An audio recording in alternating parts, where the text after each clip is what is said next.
The way it felt with grief is that nothing really mattered, and even when nothing mattered, every time I saw this piece, I felt something. My name is Megan Randall, and I am the Associate Objects Conservator here at MoMA.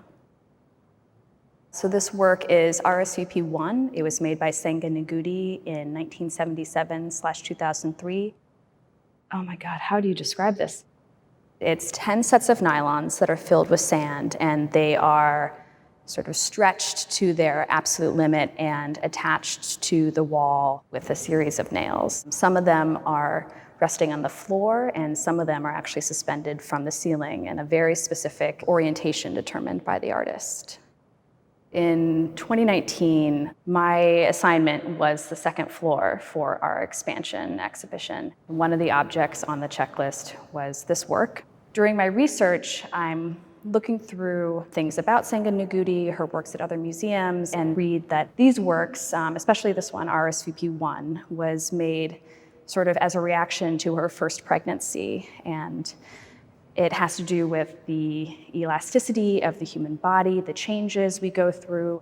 This was kind of an interesting point for me because at this point, it was early 2019, and I had been going through almost 2 years of sort of struggles and difficulties in getting pregnant, and kind of the way it always feels when you're the one trying to do something and can't, kind of the whole world around you can. And I sort of see these works and feel some amount of kind of longing for the changes she went through and the changes I wanted to go through but couldn't.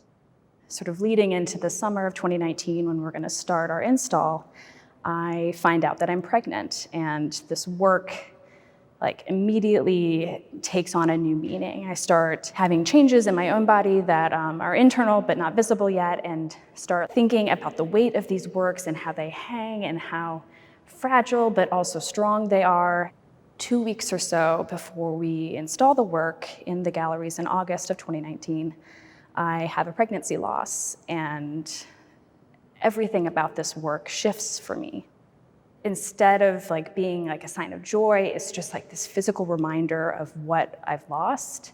I had this physical change that was hidden, but also this emotional change that had shifted the center of my core that was also hidden. I kept that away from everyone. So I just remember the feeling of lifting and helping to install the different nylon components, and just feeling like I was really holding everything that I had lost.